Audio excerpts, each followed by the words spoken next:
Hi everyone, I would like to welcome you all. So दोस्तों, आज के इस वीडियो में हम लोग बात करने वाले हैं एक्सिस बैंक के बारे में, बिकॉज इस स्टॉक में मुझे एक अच्छी खासी अपॉर्चुनिटी नज़र आ रही है। सो जैसा कि आप लोग मेरी स्क्रीन पर देख सकते हो फ़िलहाल, तो ये जो एक स्टॉक है ये एक लार्ज कैप स्टॉक है, लेस रिस्की स्टॉक है, ठीक है, बहुत अच्छी बात है ये। और इसी के साथ में अगर हम लोग स्क्रॉल करके नीचे आएंगे तो फिर सबसे बड़ा पॉइंट ये है यहाँ पर कि इस स्टॉक का जो अभी करंट प्राइस है, जो भी मार्केट प्राइस है, वो इसकी इंट्रिंसिक वैल्यू से कम है। तो फिर ये जो पैरामीटर ये अपने फेवर में जाता है। बट इस स्टॉक के जो आरओई है वो बैंक एफडी रेट से बेटर नहीं है हाल फिलहाल में। So this parameter goes against us, ठीक है। इसके डिविडेंड रिटर्न्स भी अच्छे नहीं है। बट इस स्टॉक में अभी जो एंट्री पॉइंट है, it's good time to consider this stock, because ये स्टॉक अभी तक ओवरबॉट जोन में नहीं है and there is no red flag in this stock, ठीक है। यही अगर हम लोग यहाँ पे स्क्रॉल करके नीचे आकर के देखेंगे तो फिर आप लोग यहाँ पर नोटिस करोगे कि जितने भी एनालिस्ट इस स्टॉक को कवर करते हैं उसमें से 80% एनालिस्ट यहाँ पर बाइंग रिकमेंडेशन देते हैं। तो दोस्तों, अगर हम लोग एक्सिस बैंक में प्राइस परफॉर्मेंस की बात करेंगे तो फिर आप लोग यहाँ पर नोटिस करोगे कि पिछले एक वीक में ये स्टॉक अराउंड 4.5% अप है, ठीक है।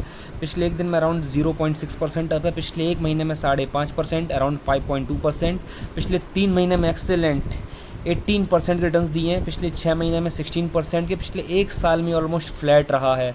बट पिछले 2 साल में माइंड ब्लोइंग 82%, पिछले 5 साल में 59% और पिछले 10 साल में अराउंड 300% के रिटर्न्स बना करके दे चुका है। एक्सिस बैंक में बात आती है वॉल्यूम एनालिसिस की, तो फिर आप लोग यहाँ पर अगर जाकर के नोटिस करोगे तो आप लोग देखोगे कि इस स्टॉक में जो वॉल्यूम है, जो डिलीवरेबल वॉल्यूम है, वो काफ़ी अच्छा है। इसका मतलब ये है कि लोग यहाँ पर इंट्राडे करके इस स्टॉक को मार्केट में नहीं छोड़ रहे हैं, इसको अपने घर पर डिलीवरी पर लेकर के जा रहे हैं, ठीक है।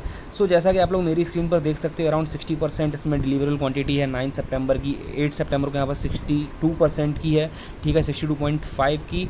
और सितंबर 7 को यहाँ पर 60% की, सितंबर 6 को 64 की, सितंबर 5 को 54% की। सो ऑलमोस्ट यहाँ पर जो एवरेज हम लोग देख रहे हैं वो 50% से ऊपर है, 50-60% के आसपास है, ठीक है। So this is a good sign in this stock. दोस्तों, अगर हम लोग इसके रेवेन्यूज़ को देखेंगे तो फिर एक्सिस बैंक के जो रेवेन्यूज़ हैं वो स्लोली एंड स्टेडली कंसिस्टेंसी के साथ हम लोग ग्रो करते हुए नजर आ रहे हैं ईयर ऑन ईयर बेसिस पर। यही अगर हम लोग इसका नेट प्रॉफिट देखें तो इसका नेट प्रॉफिट इस साल तो माइंड ब्लोइंग काफ़ी अच्छा खासा इसने प्रॉफिट रिपोर्ट किया हुआ है, ठीक है। और यही अगर हम लोग यहाँ पर जाकर इसका आरओई देखेंगे तो इसका आरओई जो इस साल का है वो है अराउंड 12% का, जो कि 11.93% है, जो कि काफ़ी अच्छा है, ठीक है। अच्छा इसके लिए बिकॉज इसके जो प्रीवियस फाइनेंशियल ईयर्स हैं एज़ कम्पेयर टू दैम, यहाँ पर हम लोगों को इसके आरओई में ग्रोथ दिखाती हुई नज़र आ रही है। अगर हम लोग यहाँ पर जाकर के स्क्रॉल करके नीचे आएंगे तो फिर आप लोग यहाँ पर नोटिस करोगे इसमें जो प्रमोटर होल्डिंग है, ठीक है, वो पिछले एक साल में जो लास्ट ईयर जून 2021 में थी अराउंड 11.69 की, वो भी हो गई है 9.7। और यहाँ पर जो एफ की होल्डिंग है वो हो गई है अराउंड 46.58%, जो कि डिक्रीज़ हुई है, ठीक है। और यहाँ पर डी के होल्डिंग्स में हम लोग कुछ इंक्रीमेंट देखने को मिल रहा है। So guys, now let's move to the chart. दोस्तों, फिलहाल आप लोग मेरी स्क्रीन पर एक्सिस बैंक का डेली चार्ट देख रहे हो, और अगर आप लोग इसके डेली चार्ट पर नोटिस करोगे तो फिर मैं यहाँ पर एक सपोर्ट लाइन ड्रॉ करूँगा, ठीक है। So this is the support line, मैं यहाँ पर एक सपोर्ट ड्रॉ करूँगा। बट इसमें पैटर्न क्या बनता हुआ नज़र आ रहा है हम लोग वो एनालाइज करने की कोशिश करेंगे। सो यहाँ पर जो मुझे पैटर्न दिखाई दे रहा है वो पैटर्न यहाँ पर कुछ इस तरह से बन रहा है। अगर हम लोग यहाँ पर एक इस तरह से सपोर्ट ड्रॉ करते हैं फिर ये यहाँ पर एक सपोर्ट ड्रॉ हो रहा है, ठीक है। So this is the Confluence, यहाँ पर ये कॉन्फ्लुएंस है, बिकॉज इस वाली लाइन पे जो बायर्स थे उनका सपोर्ट मिला, यहाँ पे वहाँ उनकी बाइंग आई है, फिर यहाँ पर इन लोगों की बाइंग आई है, ठीक है। तो यहाँ पर दो तरह से बायर्स आ रहे थे, एक जो इस लाइन पर बायर्स थे वो वाले, और एक ये वाले लाइन, एक इस वाले लाइन पर बायर्स थे वो वाले। तो यहाँ पर ये कॉन्फ्लुएंस बन रहा है, ठीक है। वही यहाँ पर इन लोगों ने क्या किया, यहाँ पर आकर के इन लोगों ने यहाँ पर बनाया है डबल बॉटम डब्ल्यू पैटर्न बनाने के बाद में जैसे ही नेक लाइन को क्रॉस किया ये सीधा यहाँ से ऊपर निकल गया, ठीक है। अभी यहाँ पर क्या कर सकते हैं हम लोग, मुझे यहाँ पर क्या अपॉर्चुनिटी नज़र आ रही है मैं आपको वो बताऊँगा। सो यहाँ पर मैं ऊपर एक रेजिस्टेंस ड्रॉ करूँगा, कुछ इस तरह से एक रेजिस्टेंस यहाँ पर ड्रॉ होगा। अभी काफ़ी लोग यहाँ पर रेजिस्टेंस कुछ इस तरह से भी ड्रॉ करेंगे, ठीक है। जो लोग एकदम हॉरिजॉन्टल सपोर्ट रेजिस्टेंस को फॉलो करते हैं वो लोग सीधा बनाएंगे, कुछ इस तरह से यहाँ बना देंगे, ठीक है। हॉरिजॉन्टल कुछ इस तरह से यहाँ पे बना देंगे ये लोग, ठीक है।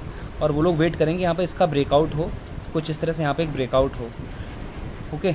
बट मैं यहाँ पर क्या बता रहा हूँ, मेरे हिसाब से यहाँ पर ब्रेकआउट हो चुका है।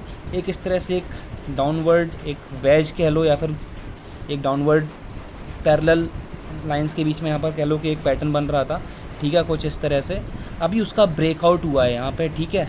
ब्रेकआउट हुआ है, ब्रेकआउट वॉल्यूम ब्रेकआउट है, बिकॉज उसका जो प्रीवियस कैंडल का जो उसकी जो प्रीवियस कैंडल का वॉल्यूम है उसका वॉल्यूम ज़्यादा है। मेरा कहने का मतलब ये है यहाँ पे कि ये जो कैंडल है ब्रेकआउट कैंडल, जो ये वाली जो कैंडल है यहाँ पर, होल्ड ऑन, ये जो कैंडल है यहाँ पर, ठीक है, इसका जो वॉल्यूम है वो उसकी प्रीवियस कैंडल से ज़्यादा है। ओके, सो यहाँ पर ब्रेकआउट भी स्ट्रॉन्ग ब्रेकआउट हुआ है, उसका हाई भी ब्रीच हो गया, तो फिर यहाँ पर पोजीशन बनाई जा सकती है। स्टॉप लॉस कहाँ रखेंगे? स्टॉप लॉस रखेंगे इस वाले स्विंग लो के नीचे। ओके, कौन से? इस वाले स्विंग लो के नीचे हम लोग स्टॉप लॉस रखेंगे। ये वाला जो स्विंग लो देख रहे हैं आप लोग, इसके नीचे स्टॉप लॉस रखेंगे, या फिर स्टॉप लॉस हम लोग EMA के नीचे रखेंगे। EMA 20 EMA हम लोग फॉलो कर सकते हैं, या फिर हम लोग पाइवट पॉइंट्स को फॉलो कर सकते हैं। अब टारगेट कैसे लेंगे? टारगेट या तो फिबोनाची एक्सटेंशन से ले लो, या फिर अगर आपको लेना है पाइवट पॉइंट से भी टारगेट्स ले सकते हो, या फिर जो मैं फॉलो करता हूँ मोस्ट ऑफ द टाइम्स मैं वो वाला टारगेट लूँगा यहाँ पर। ठीक है, मैं यहाँ पर क्या करूँगा, यहाँ पर मैं टारगेट लूँगा समवेयर अराउंड, ओके, इसका जो वाइडेस्ट रेंज है मैं वो कैलकुलेट करूँगा यहाँ पे। सो this is the widest range, ठीक है। सो मैंने यहाँ पर इसको कैलकुलेट किया, ब्रेकआउट यहाँ से हुआ है, ठीक है, तो मैं यहाँ पर टारगेट लूँगा अराउंड 25% अपसाइड में यहाँ पर मैं एक्सपेक्ट कर रहा हूँ इसमें। तो मेरा जो टारगेट रहेगा वो रहेगा अराउंड 960 से लेकर के 965 के आसपास। हो सकता है कि ये स्टॉक इतना दूर ना पहुँचे, बीच में से रिवर्स हो सकता है इसे ऊपर भी चला जाए। तो हम लोग क्या करना है, ऐसे सिचुएशन से बचने के लिए हमको क्या करना है, ट्रेलिंग स्टॉप लॉस लेना है। जैसे ही मेरा स्टॉक धीरे धीरे करके ऊपर जाता जाएगा, मैं यहाँ पर अपने स्टॉप लॉसेस को ट्रेल करता जाऊँगा। Okay, so guys, this was my analysis in Axis Bank. Meanwhile, what do you think? Please drop your suggestions in comment box and have profitable sessions ahead. See you in the next video. Take care.